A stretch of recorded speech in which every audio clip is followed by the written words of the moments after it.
আমাদের 3টে ফ্যামিলির এখন পিকনিক চলছে। এখানে পোলাও রান্না হচ্ছে, এক কড়াই পোলাও বসে গেছে, এখানে মাংস কষানো হচ্ছে, আর তার মাঝখানেই আমরা একটু ফটো সেশন করে নিলাম। ফটো সেশন করে নিচ্ছি, আমরা দুজন দাঁড়িয়ে আছি, বাকি একজন কাঁচা মাংস নিয়ে বসে আছে। আর এখানে ব্যাটার করা হচ্ছে আবার, কারণ এখানে বেগুনি ভাজা হবে। একদম জোর কদমে রান্না চলছে।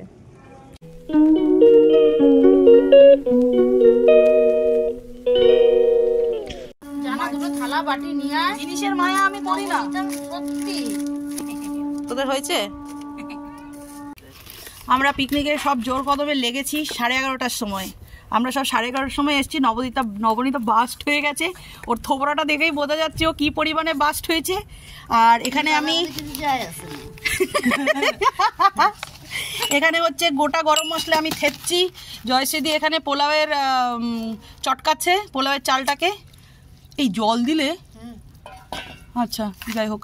আর এখানে আমি এই যে চিকেন করব, তো চিকেনের পেঁয়াজটা কুচিয়ে রেখেছি, আপাতত এটা থেতলিয়ে নিই।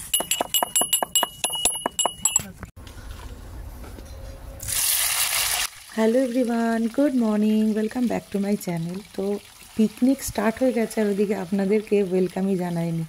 আসলে কি হয়েছে বলুন তো, আমাদের না আস্তে আস্তে অনেকটাই দেরি হয়ে গেছে, মানে প্রায় 11:30টার কাছাকাছি। আসলে এই পিকনিকটা তো যেদিন হয়েছে সেদিন তো বৃহস্পতিবার, হয়তো আপনারা মঙ্গল বুধবার করে এটার আমি লাইভ দেব, কিন্তু হয়েছিল দিয়েই করছি। দিস ইজ পিকনিক, চশমা পরে রান্না করছি, এটাই পিকনিক। গত সপ্তাহের বৃহস্পতিবার, তো সেই জন্য বৃহস্পতিবারের পুজো টুজো করে আস্তে আস্তে না অনেকটাই দেরি হয়ে গেছে। মানুষের শত্রুর অভাব নেই, আমার জীবনে তো নেই। আমি রাঁধছি, এই যে আমার পেঁয়াজ ভাজা হচ্ছে আর ওরা ফটো তুলছে। পুলক কত মানুষের। আকাশটা না হেভি আসছে, আচ্ছা। এই যে বাঁকুড়া স্পেশাল পিকনিক, চপ দিয়ে মুড়ি দিয়ে মেখে দিয়েছে, দিয়ে এই যে জয়শ্রী অলরেডি বাটি নিয়ে বসে গেছে, সাথে নবনীতাকেও নিয়ে নিয়েছে বাটি নিয়ে। এই আমি কিন্তু অত খাবো না, তুমি ঠুসে যাচ্ছ, সবাই খাবে, কাকিমার কাছে দিয়া একটু। যেহেতু আমরা দেরি করে এসেছিলাম ওই জন্য নবনীতা না বেজায় চটে গেছিলো, মানে এতটা পরিমাণে চটে গেছিলো যে সেইটা ঠান্ডা করতে আমার আর জয়শ্রীদির হালতটা খারাপ হয়ে গেছে। যাই হোক, এখন অনেকটাই ঠান্ডা হয়ে গেছে আর এদিকে আমার মশলা কষানো ডান।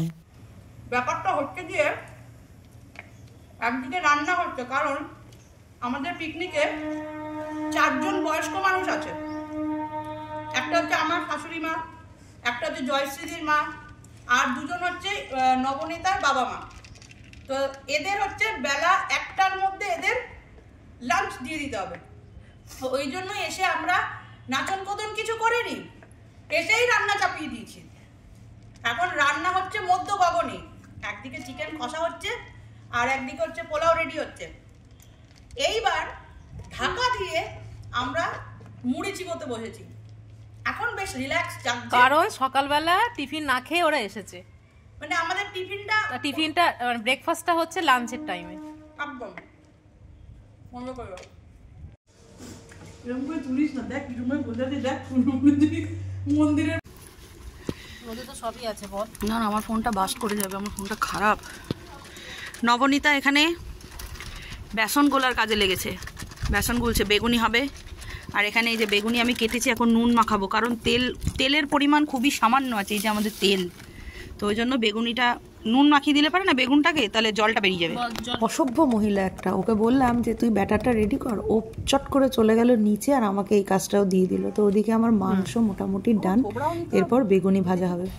এদিকে হচ্ছে বেগুনি আর এদিকে চিকেন নেমে গেছে। চিকেনটা লাস্ট দেখতে অনেকটা এইরকম হয়েছে, এখন জানি না খেতে কিরকম হবে। টেস্ট করতে গিয়ে তো দেখলাম নুনটা একটু বেশি। নামিয়ে দিল কই পাবলিক কই? ওকে, তো আমাদের ওই দিককার রান্না বান্না সমস্ত কিছু কমপ্লিট। বাচ্চাগুলো চলে এসেছিল বাড়িতে, তো গোড়াদাকে বলে দিয়েছিলাম আমাদের বাড়িতেই প্রিয়াংশীকে নামিয়ে দিতে। তো 2টো বাচ্চাকে স্নান করাবো আর আমরা ছোট্ট করে একটুখানি লিকার চা মারবো, কারণ মাথাটা না ধরে গেছে রোদে, ওইখানে বসে বসে রান্নার অভ্যাস নেই, তো অভ্যাস না থাকলে যা হয়। তো তো লিকার চা খাবো, খেয়ে তারপরে মাকে খেতে দেবো, দিয়ে তারপরে আবার যাবো বাচ্চাগুলোকে নিয়ে। তারপরে খাওয়া দাওয়া গল্প টল্প সব হবে, কারণ সব হুজ্জুতির মধ্যে সকালবেলাটাতে হলো আর কি। ওই যে বললাম বয়স্ক মানুষরা খেলে পারে যা হয়, মানে একটার মধ্যে করে দিলে পারে দায়িত্ব থেকে মুক্ত হয়ে যাওয়ার পরে তারপরে এখন বসে রিল্যাক্সে গল্প টল্প করা যাবে, এই হচ্ছে ব্যাপার।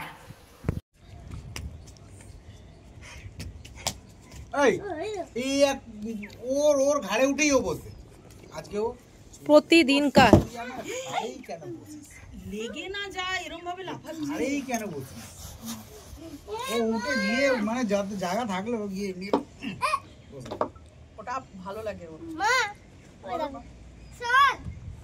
আল্লাহ হাফেজ। তোমার কাটা হয়ে গেছে।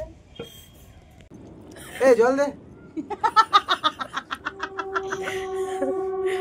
ওকে জল চেয়ে যদি কেউ ভেবেছে আমি জীবন বাঁচিয়ে নেবো তাহলে তো আমার ছেলেকে জল দে জিতছি, দাও এবার খুঁজবে কোথায় বাসন আছে। হ্যাঁ এই বাসনটা পছন্দ না, এটাতে দেবো না, ওইটাতে দেবো, এটাতে তো আমি খাই, এটাতে কেন দেবো, ওইটাতে দেবো। পাচ্ছি না, লাস্টে বলতে পাচ্ছি না, হয়ে গেল। প্লিজ প্লিজ বলো বলো রেসিপিটা বলো, রেসিপিটা বলো, বলো বলো বলছিলে রেসিপিটা বলো। বললাম বেগুনটাকে কুচি কুচি করে কেটে একটু নুন হলুদ মিষ্টি দিয়ে মানে ম্যারিনেট করে রাখলি, তারপরে তেল দিয়ে ওটা ভাজতে থাকলি, ধনে পাতা রসুন আর কাঁচা লঙ্কা পেস্ট করলি, ওটাতে দিয়ে দিলি পেটে, নেড়ে নেড়ে ড্রাই হয়ে গেলে সুন্দর রুটি সাথে খাবে। শুনেছিস বেগুনটা কিরকম থাকবে কুচি কুচি করে কাটা? তোর উপর সেটা তুই শক্ত খাবি না নরম খাবি? আরে কুচি কাটা না লম্বা কাটা, বেগুনি মতো কাটা। সেটা তোর চয়েস, বুঝে গেছো মামুনি? আচ্ছা আমারটা তো তুমি শোনোনি, তো রেসিপি জানবা কোথা থেকে? রেজালা রেসিপিটা ছাড়ো এবার। হ্যাঁ তুমি রেজালা বানাতে পারছো আর এইগুলো করতে পারছো না। রেজালা খেতে গেলে পোস্ত কিনতে হবে, তো কত টাকা কিলো দিয়ে? আমার লাগবে না, খাবো না। খাচ্ছে, মিস্টার দাস স্নান করে আসছে আর বেগুনি ভাজছে, এরপরেই আমরা বসবো, তারপরে বাসন মাজার অভিযান হবে। পিকনিকের মেন অ্যাটেনশন যেটা বাসন মাজা। না বললাম একটা কাট। না না এদেরকে বলছি, ওরা দুটো চৌ বাচ্চা, তাহলে দুটো চৌ বাচ্চা মিলে কতগুলো বাচ্চা? 8টা বাচ্চা। খেতে দেওয়ার প্রস্তুতি চলছে, মানে 4 বাচ্চা, পেঁয়াজ 4 বাচ্চা, নেবু শসা কাটা হচ্ছে। চিকেন হলে না সেখানে শসা পেঁয়াজ না থাকলে না বেশ জমে না। আর এদিকে বাচ্চাগুলো বসে গেছে খেতে। আতিশকে নবনীতা আগেই খাইয়ে দিয়েছে আর এই দুটিকে বসিয়ে দিয়েছে, এখন ওরা খাচ্ছে। আ গায়া ওই যে মিস্টার দাস আসছে গাড়ি নিয়ে।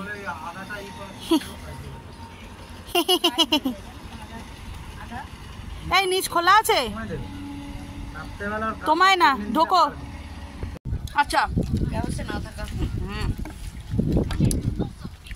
আমরা ফাইনালি বসে গেছি, 1টার পাবলিক 3টে বাজিয়েছে, অনেক গাল খেয়েছি তার জন্য। খাচ্ছে দেখুন না, খিদে পেয়েছে ওরই বোঝা যাচ্ছে, কপ করে ঢুকাচ্ছে।